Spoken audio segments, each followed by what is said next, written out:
ये सच में एक मैजिकल वंडरफुल शुरुआत थी। अपनी प्यारी मिल्की वे गैलेक्सी में एक बड़ा सा क्लाउड गोल गोल घूमा। ये डस्ट और गैस का एक स्पेशल क्लाउड था। वो और तेज घूमने लगा जैसे लट्टू घूमता है, और एकदम बीच में अपना सन पैदा हुआ। हाँ, अपना खुद का बड़ा ब्राइट हॉट स्टार। इस नए सन के आसपास और भी डस्ट और पत्थर थे। ये टुकड़े एक दूसरे से टकराए और जुड़ गए। ऐसे ही सारे प्लैनेट्स बने, अपनी अर्थ भी। अपनी प्यारी अर्थ इन नए प्लैनेट्स में से एक थी, लेकिन शुरुआत में वो बहुत बहुत गर्म थी, पता है, जैसे पिघले हुए पत्थर और आग का एक जायंट गोला। तब ना हरी घास थी, ना ठंडा नीला पानी, बस उसकी सरफेस पर हर जगह रेड हॉट लावा बह रहा था। वोल्केनोज हर समय फटते रहते थे, धुआं उड़ाते हुए, पफिंग आउट ऐश और बहुत सारी स्टीम। वो सच में एक वाइल्ड और आग वाली जगह थी। धीरे धीरे बहुत बहुत सालों बाद अर्थ ठंडी होने लगी, जैसे एक गर्म कप चाय ठंडी होती है। जो स्टीम उन सब वोल्केनोज से निकली थी वो ऊपर उठी। उससे आसमान में बड़े घने भारी क्लाउड्स बन गए। फिर इन क्लाउड से बारिश होने लगी।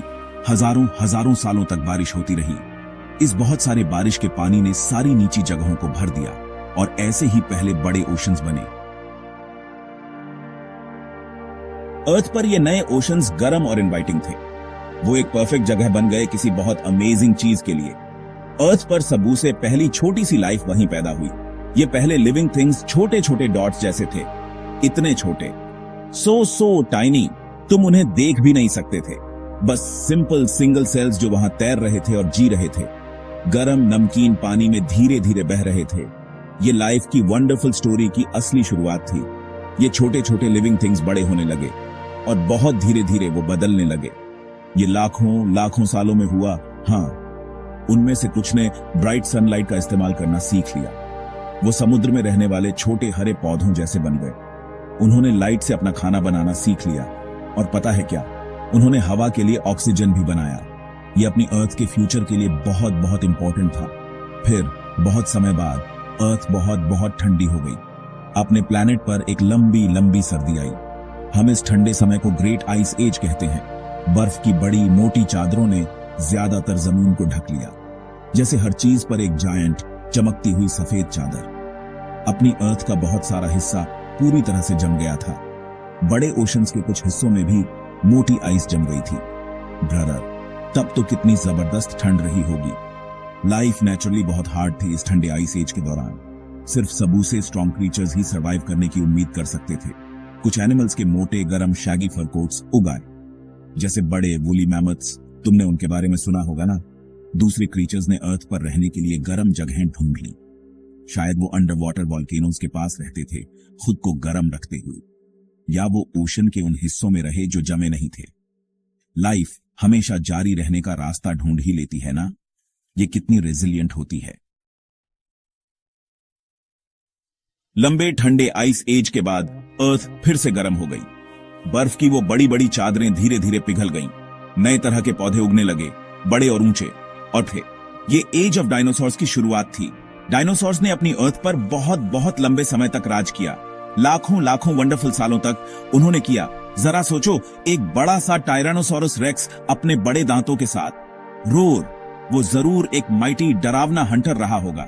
या फिर लंबे गर्दन वाले ब्राकियोसोरस की पिक्चर देखो, कितना ऊंचा, सबू से ऊंचे पेड़ों से ताजी हरी पत्तियां खाते हुए। तब कितने अलग अलग तरह के डायनासोर्स थे। क्या सच में वंडरफुल, वाइल्ड और एक्साइटिंग दुनिया थी वो। लेकिन फिर एक बहुत दुखद और भयानक बात हुई। आउटर स्पेस से एक जायंट पत्थर तेजी से आया। एक बहुत बड़ा मीटियर, किसी भी चीज से ज्यादा तेज। वो सीधा अपनी अर्थ से टकराया एक मैसिव बैंग के साथ, जैसे एक जायंट कॉस्मिक पटाखा आसमान से आया हुआ। उसने जमीन में एक बड़ा गहरा गड्ढा बना दिया, एक क्रेटर। यह प्लैनेट के लिए सच में एक भयानक दिन था। तब अर्थ पर सारी लाइफ के लिए एक बहुत बड़ा डिजास्टर था। उस भयानक मीटियर क्रैश ने सब कुछ बदल दिया। बहुत सारी डस्ट और मिट्टी हवा में ऊपर उड़ गई। इस घने डस्ट के क्लाउड ने गर्म सनलाइट को रोक दिया। अर्थ फिर से बहुत अंधेरी और बहुत ठंडी हो गई। पौधों को सनलाइट नहीं मिली, इसलिए वो उग नहीं सके। तो पौधे खाने वाले डायनासोर्स के पास कोई खाना नहीं बचा। फिर मांस खाने वाले डायनासोर्स को भी तकलीफ होने लगी। इस समय के आसपास कई वोल्केनोज भी जोरों से फटे। इस बड़े दुनिया बदलने वाले डिजास्टर समय के लिए शांत थी। हवा में जो मोटी डस्ट थी वो धीरे धीरे नीचे बैठ गई। गर्म सनलाइट एक बार फिर जमीन तक पहुंच सकी। अपना प्लैनेट धीरे धीरे फिर से गर्म होने लगा। हर जगह नए तरह के सुंदर पौधे उगने लगे। लाइफ, जैसा वो हमेशा करती है, रिकवर होने का रास्ता ढूंढ लिया। धीरे धीरे जमीनों पर हरियाली वापस आ गई। अपनी अर्थ बहुत स्ट्रांग और रेजिलिएंट है, समझे। वो बड़े शानदार डायनासोर्स अब ज्यादातर जा चुके थे। इससे दूसरे एनिमल्स को एक वंडरफुल मौका मिला। छोटे फरी एनिमल्स दिखने लगे और फलने फूलने लगे। ये अर्थ पर सबू से पहले मैमल्स थे। वो वार्म ब्लडेड क्रीचर्स थे, बिल्कुल हमारी तरह। इसका मतलब था कि वो अलग अलग क्लाइमेट्स में सरवाइव कर सकते थे। वो काफी छोटे थे, लेकिन बहुत क्लेवर भी थे। ये हमारे दूर दूर के छोटे एंसेस्टर्स थे। ये शुरुआती मैमल्स बड़े हुए और समय के साथ बदले। वो पूरी अर्थ पर फैल गए और उन्होंने सब जगह एक्सप्लोर किया। उनमें से कुछ बहुत बड़े हो गए, जैसे आज के हाथी।